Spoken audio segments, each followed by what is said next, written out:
Okay, let's start. How to use to in a sentence? You know, to. You know the meaning of to?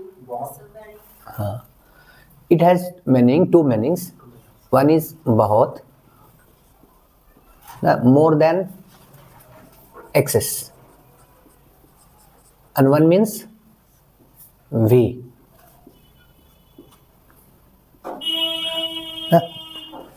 You must have heard the word I love you, and the reply was I love you too. Okay कुछ grammarian इसको गलत मानते हैं, कुछ का मानना है कि इसका रिप्लाई होना चाहिए I to love you, I to love you, क्योंकि इसका बेसिक कंसेप्ट क्या है कि टू का प्रयोग वहां करते हैं जहां पर जिसके बाद भी आपको बोलना हो ना, जिस शब्द के बाद किसी सेंटेंस के 3 पार्ट होते हैं, सब्जेक्ट, वर्ब, ऑब्जेक्ट। तो अगर आपको टू को यूज करने में देखना है तो देखो हिंदी में भी कहाँ है जो तुम सेंटेंस बोल रहे हो। जैसे मैं भी जाना चाहता हूं, जाना चाहता हूं, मैं अंग्रेजी भी बोलता हूं, एंड अनदर सेंटेंस इज वह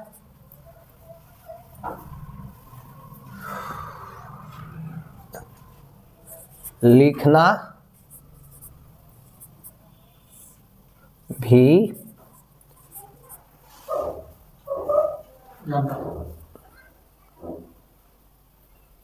सीखता है।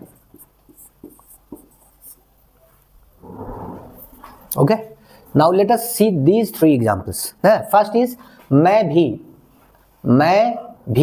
यानी भी इज यूज्ड आफ्टर आई। यहां देखो अंग्रेजी भी, सो यू यूज भी टू आफ्टर इंग्लिश। यहां देखो लिखना भी, लिखना इज क्रिया वर्ब, तो आप you use this after right. Now for example translation is I to want to go, मैं भी जाना चाहता हूं, मैं अंग्रेजी भी बोलता हूं, आई स्पीक इंग्लिश टू। इसका मतलब मैं और सब्जेक्ट भी बोलता हूं, और लैंग्वेज भी बोलता हूं, एक अंग्रेजी लैंग्वेज भी बोलता हूं, तो आई स्पीक इंग्लिश टू। वह लिखना भी सीखता है, तो he learns how to speak English, sorry, he learns how to write to। मैं अंग्रेजी भी बोलता हूँ, मैं अंग्रेजी भी बोलता हूँ, आई स्पीक इंग्लिश टू। अगर हम इस टू को यहां कर देंगे तो हो जाएगा मैं भी अंग्रेजी बोलता हूँ, इसलिए TOO यहां इंग्लिश के बाद आएगा। हिंदी आप देखिए कहां है, अंग्रेजी भी, इसलिए इंग्लिश में आपको कहां लिखना होगा, इंग्लिश टू। मैं भी, आई टू, लिखना भी, राइट टू। वह नाचता भी है, ही डांसेस टू, मतलब वह गाता भी है, बजाता भी है और नाचता भी है, तो ही डांसेस टू। जोर कहां पर है, नाचना, नाचना भी, तो जहां भी रहेगा वहां आप क्या लगाएंगे, टू। तो आई लव यू टू का इसमें सेंस होना चाहिए आई टू लव यू, इसलिए मैं भी तुमसे प्यार करता, इसलिए बोले बहुत ग्रामेरियन का मानना है आई लव यू टू बोलना गलत है, इसका सही ग्रामेटिकल टर्म होना चाहिए आई टू लव यू। पहला sentence I want to go to हो सकता है, I want to go to नहीं, तब इसका अर्थ होगा मैं जाना भी चाहता हूं, मैं जाना, गो टू मतलब गो को आप एम्फेसाइज कर रहे हो, तो इसका मतलब जाना भी। अगर मैं जाना भी चाहता हूं, मैं पढ़ाना भी चाहता हूं, तो I want to teach too. Is that clear? तो जहां भी आपको जोर डालना है भी पर, वहां पे आपको टू को उसके बाद लगाना है। No problem? ये समझ गए? ये प्रचलन में ये आ गया है आई लव यू टू ना, लेकिन देखेंगे आप आजकल नेट वगैरह पे किसी को जवाब देते हुए आई टू लव यू ना, क्योंकि ये ग्रामेटिकली ये सही है, प्रचलन में ज्यादा ये है। और अगर सेंटेंस में जब हम यूज करते हैं तो इसमें ध्यान रखें कि जहां पर हिंदी में भी रहेगा, जिस शब्द के बाद इंग्लिश के, आपको उस शब्द के इंग्लिश के बाद आपको टू लगाना है। Is that okay? ठीक है। वह पागल भी है, तो पागल भी, पागल के बाद है he is crazy too, you understand, वह क्रूअल भी है, वह क्रूर भी है, ही इज क्रूअल टू। तो जहां भी लगाना है उसके वह भी क्रूअल है, ही टू इज क्रूअल, वह क्रूअल, वह ही टू इज क्रूअल, और वह क्रूर भी है। देखो एक भी का अर्थ पोजीशन चेंज होने से बदल रहा है, वह भी मतलब और भी बहुत सारे हैं, और वह क्रूर भी है का मतलब और भी उसके अंदर बहुत सारी बुराइयां हैं, है ना। तो अर्थ भी से चेंज हो जा रहा है वाक्य का। इंग्लिश में भी अगर आप ये गलती करेंगे तो ये अर्थ आपका चेंज हो जाएगा, इसलिए आप लोगों को यहां पे टू के इस्तेमाल में सावधानी बरतनी है। Is it okay? Yes sir. आगे बढ़े। ये तो टू का एक अर्थ हुआ, क्या? भी। अभी अब हम लोगों को देखना है टू का अर्थ बहुत के सेंस में कैसे यूज होता है ना। तो टू का अर्थ बहुत के सेंस में होता है मोर देन रिक्वायर्ड, आप कर सकते हैं मोर देन रिक्वायर्ड, आवश्यकता से अधिक। और कोई भी चीज आवश्यकता से अधिक हो तो खराब होता है। कोई भी चीज ना, कहा जाता है too many cooks spoil the broth, बहुत जोगी मठ उजाड़, ठीक है। तो लिखिए टू का प्रयोग आवश्यकता से अधिक के अर्थ में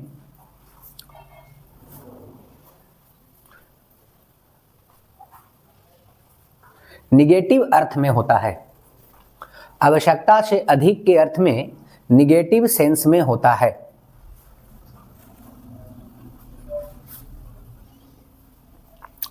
निगेटिव सेंस में होता है। For example, he is too proud, वह बहुत घमंडी है। तो घमंडी निगेटिव सेंस ही देता है। और टू बहुत बोलना है आपको, वेरी प्राउड भी बोल सकते हैं आप, टू प्राउड भी बोल सकते हैं ना। ही इज टू प्राउड, वह बहुत घमंडी है। Is that okay?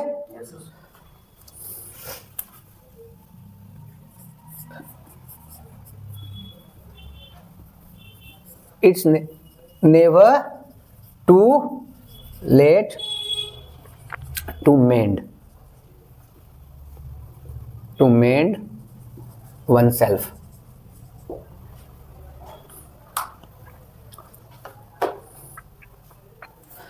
It's never too late to mend oneself. आप खुद को जब सुधारना चाहो सुधार सकते हो, कभी इसमें देर नहीं होता। तो इट्स नेवर टू लेट ना।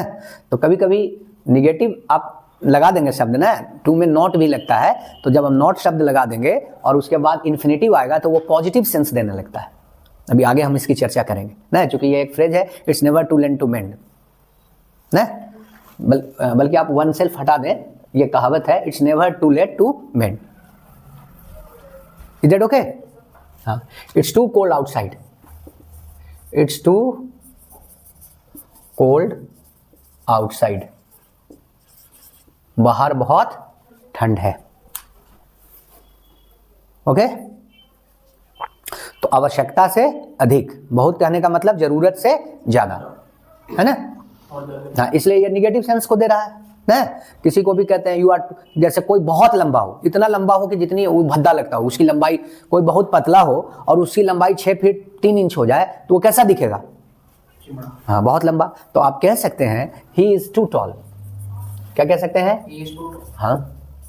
और कोई, आप कभी कभी किसी लड़की को देखते हैं इतनी दुबली पतली है कि हवा चलने से पहले हिलने लगती हो, है ना। तो आप उसको भी कह सकते हैं she is too slim, she is too slim. पतला होना तो अच्छा है ना, क्योंकि आजकल सबसे ज्यादा प्रॉब्लम ओबेसिटी है ना दुनिया में। तो पतला होना अच्छा है, लेकिन उतना भी पतला नहीं हो कि राह चलते चलते आप गिर जा रहे हैं, है ना। तो वो क्या कह रहे हैं? Too slim. तो जरूरत से ज्यादा आप पतले हैं यहाँ ना, बट स्लिम एक गुड क्वालिटी है, पर टू स्लिम होना अच्छा नहीं है, जब आवश्यकता से ज्यादा पतले हैं आप। Is that okay? उसी तरह से आवश्यकता से ज्यादा लंबा है वो, क्योंकि लंबाई एक अच्छा चीज है। किसी भी आदमी की लंबाई 6 फीट हो ना, देखो उसकी पहचान कहीं जाएगा तुरंत उसको लोग पहचानने लगेंगे। क्यों? क्योंकि वो लंबा इंसान है। तो लंबे इंसान की पहचान तुरंत बन जाती है।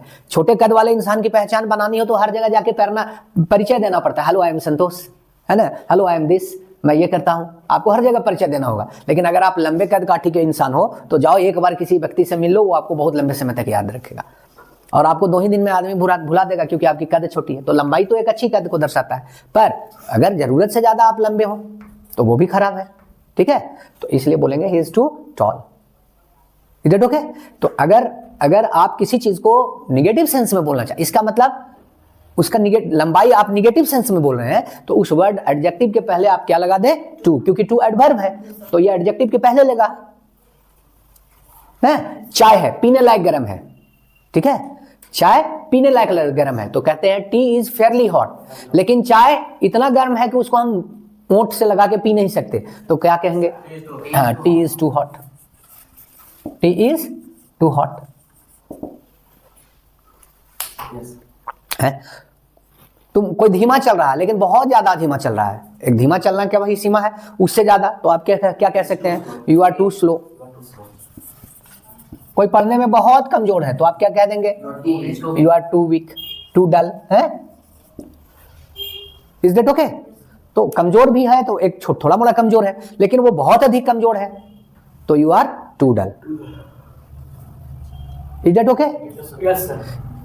कभी कभी कहना होता है यह बहुत रिस्की है, जोखिमपूर्ण है, क्या कहोगे आप? It is too risky. तो this is the first use of too. जब भी आप किसी टू का प्रयोग जनरली कटाक्ष के ही सेंस में किया जाता है। आप किसी पे कटाक्ष कर रहे हो, किसी की आलोचना कर रहे हो, क्रिटिसाइज कर रहे हो आप, है ना। बड़ाई करने के लिए आप किसी का टू का प्रयोग नहीं करते हैं ना। हाँ, कभी कभी ऐसा सेंस देता है, जैसे कोई बहुत सीधा है, कह देते यू आर टू जेंटल, मतलब जितना नहीं होना चाहिए उतना तुम। कहने का मतलब क्या? फिर वहां भी कटाक्ष है कि इतना भी सीधा इंसान को नहीं होना चाहिए यार, तो कह दोगे यू आर टू जेंटल। कभी कभी कोई बहुत निर्दोष जैसा दिखता है ना। अब उसके भाई को खड़ा है, आई महात्मा गांधी मार रहा है कोई व्यक्ति, आई महात्मा गांधी का पाठ पढ़ लिया, हिंसा नहीं करना है, तो उसको आप क्या कहेंगे? टू जेंटलमैन है, ही इज टू जेंटल। तो इतना भी नहीं होना चाहिए कि तुम्हारे भाई को कोई मार रहा है और तुम खड़ा होकर देख रहे हो माँ के हमको तो महात्मा गांधी बनना है, हम अहिंसा के पुजारी हैं ना। तो टू का यूज इन सेंस में हम लोग करते हैं। This is very easy to be learn है। आइए दूसरे पे आए ना, यूज नंबर 2 पे। टू को जब हम इन्फिनेटिव के साथ यूज करते हैं ना, तो ये जो है, ठीक है, इस तरह से 2 तरह से यूज होता है। पहला too plus adjective plus infinitive, और दूसरा ये ए हो गया, और B too plus adjective plus not plus infinitive. ये 2 तरह से होता है। आजकल पर एग्जाम में इसको भी देखा गया है कि इस तरह के क्वेश्चंस भी आ रहे हैं, नॉट का लगा हुआ ना। अब आइए हम पहले स्ट्रक्चर की बात करते हैं ना। ए, जैसे आप कहते हैं you are too young to understand it. You are too young to understand it. इसका अर्थ हुआ you are so young that you can't understand it.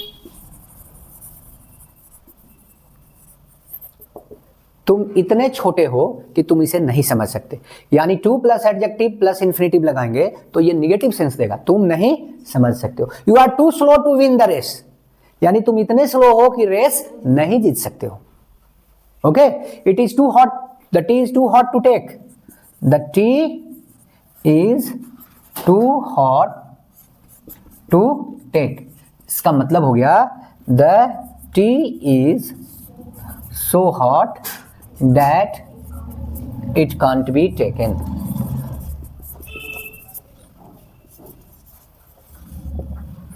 This is also remove to. हम लोग इसको remove to में भी पढ़ते हैं ना। First one is clear, quite clear. To plus adjective plus infinitive, यहां भी टू का यूज हो रहा है। पॉजिटिव डिग्री ऑफ एडजेक्टिव होना चाहिए। कंपटीशन में यहां लिख देगा you are too younger to understand it. No, that's wrong. You are too young to understand it, not younger to understand it. Comparative नहीं होना चाहिए, कौन डिग्री होना चाहिए यहाँ? पॉजिटिव। इसके बाद क्या होना चाहिए? टू अंडरस्टैंड, मतलब इन्फिनेटिव ना। तो टू प्लस एडजेक्टिव, कौन adjective? Positive degree of adjective plus infinitive, ये इस बेस्ट पे होता है, और दैट गिव्स नेगेटिव सेंस। और ये नकारात्मक अर्थ देता है। देखिए दोनों अर्थ नकारात्मक है ना, क्लियर। अब आइए हम लोग बी पर आए ना। देखिए जब हम बी में आए ना, 2 प्लस एडजेक्टिव, कौन सा adjective, positive degree, plus not plus infinitive.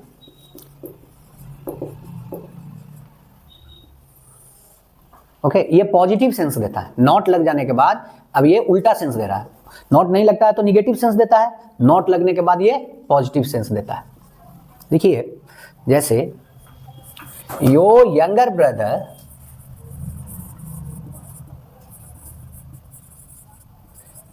is too intelligent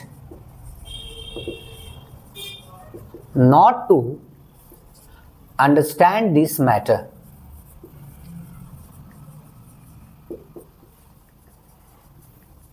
Your younger brother is too intelligent not to understand this matter. अब इसको हम डिकोड करते हैं ना। इसका अर्थ हुआ, the meaning is your younger brother is so intelligent that he will understand this matter. So here the meaning is changed, positive sense दे रहा है ये। तो नॉट लगा देने के बाद, नॉट प्लस इन्फिनिटिव लगाने के बाद यही सेंटेंस उल्टा अर्थ अपोजिट मीनिंग देता है और ये क्या करता है, पॉजिटिव सेंस देना शुरू करता है। ओके, यंगर यहाँ पे यंगेस्ट, वो यंगर, ये तो लिखा जा रहा है ना, ये सब्जेक्ट है। ये इस एडजेक्टिव को देखो, यहाँ जो एडजेक्टिव 2 प्लस एडजेक्टिव, नॉट ये एडजेक्टिव को देखना ना। You understand this? Yes. Next, Mohan is too active not to work. देखिए अगेन not to work है ना। Mohan is so active that he works. देखिए ये फिर से पॉजिटिव सेंस निकाल रहा है ना। एक और बात ध्यान रखना है, ऐसे स्ट्रक्चर जब रहे तो नॉट का प्रयोग जो है 2 प्लस V1 के पहले होगा। ये नहीं कि ऐसे लिख दें हम नॉट ना, ऐसे लिख दें to not work, that is wrong. Not कभी 2 और V1 के बीच में नहीं लगता। 2 प्लस V1 रहे यानी इन्फिनिटिव रहे तो नॉट हमेशा यहां लगता है, इन्फिनिटिव के पहले। ऐसा बहुत सारा क्वेश्चन आया हुआ है परीक्षा में। वो नॉट को क्या लिखा, बीच में कर दिया। He asked me to not come, he asked me not to come. तो ये क्वेश्चन परीक्षा में आता है, तो ये 2 क्वेश्चन आता है। तो 2 का दूसरा सेंस आप समझ गए। yes, अब आइए लिखिए नेक्स्ट। 2 का प्रयोग कभी कभी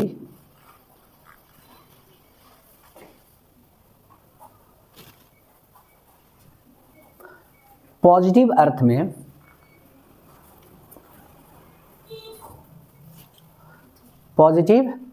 में काइंड, नाइस, वेल इत्यादि के साथ, काइंड, नाइस, वेल इत्यादि के साथ स्पोकन इंग्लिश में किया जाता है।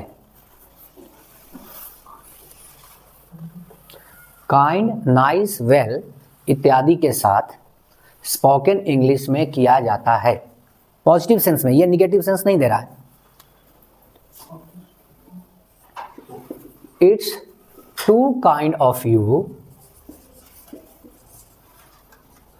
To help me. यहां टू को वेरी समझे, means it's very kind of you to help मी।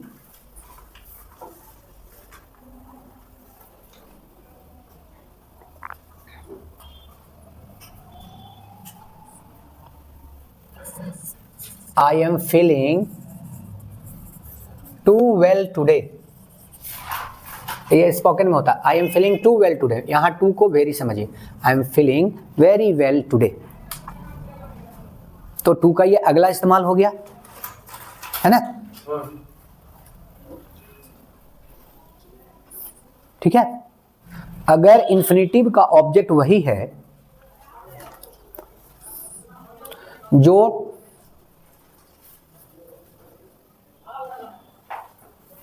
वाक्य का सब्जेक्ट है, जो वाक्य का सब्जेक्ट है, तो इन्फिनेटिव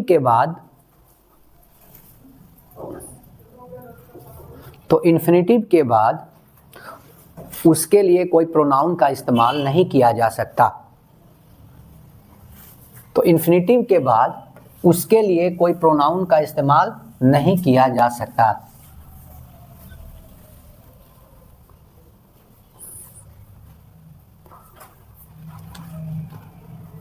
जैसे the film was too long to enjoy it. अब ये सेंटेंस गलत हो गया। देखो द फिल्म हो गया नाउन, और यहाँ पे इन्फिनेटिव है, टू एंजॉय है लास्ट में लगा हुआ, तो इसके बाद इट किसके लिए आ रहा है? फिल्म के लिए। इट किसके लिए आ रहा है? फिल्म के लिए। तो क्या रहा है कि टू लगा हुआ है, और अगर इन्फिनेटिव लास्ट में आ रहा है और इसके ऑब्जेक्ट में वही प्रोनाउन आ रहा है जो सब्जेक्ट में नाउन है उसका प्रोनाउन आ रहा है, तो सब इसको नहीं लिखेंगे, ये गलत हो जाएगा। इसका सही सेंटेंस क्या होगा? The film was too long to enjoy. The film was too long to enjoy. Now let us consider one more example. The bag is too heavy for us to carry it. हम लोगों के लिए bag इतना heavy है कि हम लोग इसको उठा नहीं सकते। हिंदी बोलते हैं हम लोग इसको उठा नहीं सकते, तो इसको के लिए यहाँ हम लोग क्या कर दिए? फिर से ईट लगा दिए। ये ईट किसको रिप्रेजेंट कर रहा है? इस बैग को। तो कह रहा है कि इन्फिनेटिव के बाद का ऑब्जेक्ट अगर सब्जेक्ट को रिप्रेजेंट कर रहा है, नाउन के बदले प्रोनाउन लिखा है, तो ये लिखना गलत है। तो क्या हो जाएगा इसका सही sentence? The bag is too heavy for us to carry. The bag is too heavy. ऐसी गलती हम लोग से हो जाती है, या ऐसा गलत रहने पर हम लोग पकड़ नहीं पाते हैं। आई होप अब आप इसको पकड़ सकते हैं। The bag is too heavy for us to carry.